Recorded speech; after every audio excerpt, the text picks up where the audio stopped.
So we continue. This is part two. As I was telling you, this is my least favorite of the series.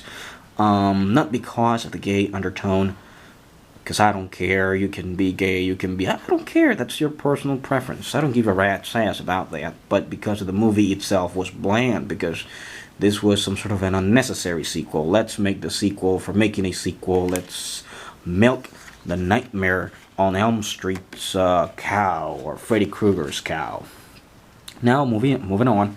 This is Freddy Krueger, main man once again. This is Nightmare on Elm Street 3, Dream Warriors. This is the first of the Dream trilogy. This is actually, for most people, the best, for many people, the best Nightmare on Elm Street movie.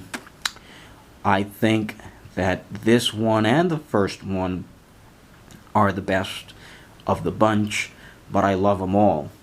I love them all. In this we see the return of Heather Langenkamp, and also the we have over here Lawrence Fishburne, credited as Larry Fishburne. Who would have thought? There he is, the main man, Morpheus himself, a very good actor. He has a movie in which he plays a university teacher. For me, that is one of his best roles and one of my favorite. If one of you knows the name of the movie, I would certainly appreciate it, because I've seen it in Spanish. I don't know what the name of the movie is, but he's a university teacher, and there is some sort of racism case involved in college. There is a student of his who wants to be some sort of a runner. His girlfriend gets killed by some sort of skinheads and whatever. But Lawrence Fishburne acting is, as always, top notch in that movie. I do not remember the name of it, but I loved it. Here we have Freddy Krueger. Instead of hands, he has syringes. This is Patricia Arquette. One of the most memorable moments of the movie. She was being swallowed by a Freddy snake. And this is a promotional shot. Just a moment. Let's see if I can. Okay.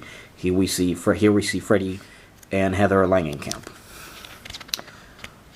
This is a movie in which we see the introduction of a group of heroes that supposedly band together, that they need to stay together in order to fight Freddy. Also, we see the appearance of Amanda Krueger, who is the mother of Freddy, and the way in which they disposed of Freddy. That they used holy water and tried to consecrate the ground or earth in order to bury him. That was a very, in my opinion, it was a good idea. It was an attempt to put an end to the Nightmare on Elm Street saga or series. But as all of you know, nobody stays dead. Not in comic books, not in video games, not in movies. They'll always bring you back. Always, they'll find a way. Nobody stays dead, man. Man, I'm sorry, and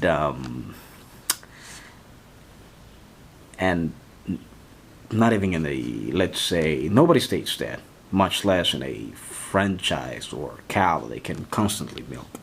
Here we have Freddy Krueger. This is Nightmare on Elm Street 4, the Dream Master. In this movie, we see actually the passing of the torch from Kirsten and her friends to Alice. I like Alice. I like the cast of 4.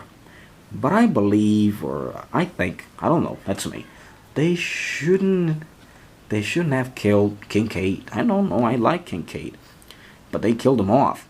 And they killed off a lot of cool characters. I think it would have been better just to allow a bit more people to survive. But, movies are movies. What's done, it's done. What's past is past. I love this movie.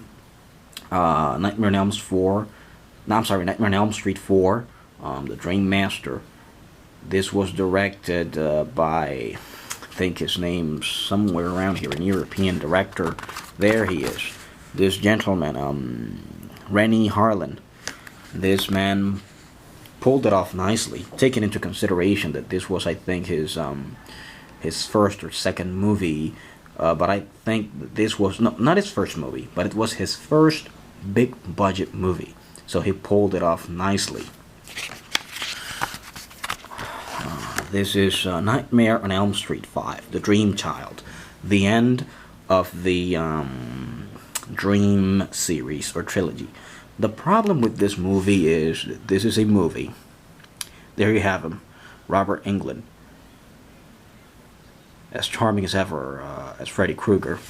The problem with this movie is that this is a movie that was being made step by step.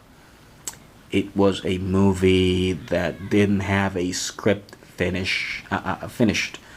By the end of the movie, they didn't have they had to improvise, and I think that Englund himself, or Robert Englund, had to direct at least the final stages of the movie. I am not so sure. I think I heard it in a documentary that I have it right here also. Never Sleep Again, Elm Street Legacy. Great documentary. But I'm going to have to rewatch it again. Here we have some promotion stills from Nightmare on Elm Street 5. The movie, is not a bad movie, but it is not up to par with the previous ones. And now, here we have Freddy's Dead, the final nightmare. I will always have fond memories of this movie because this was the first Nightmare on Elm Street movie that I ever saw. I remember that this movie was being marketed as, or advertised as a 3D movie, which is not a 3D movie, but in the end, for the final sequence, you would wear 3D glasses, the old 3D glasses.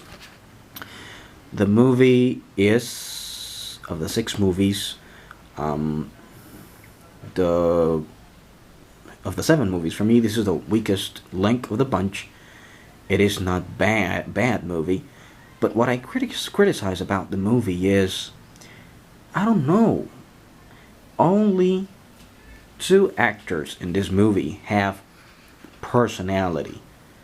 I think the lack of personality was what didn't help this movie as much as the other.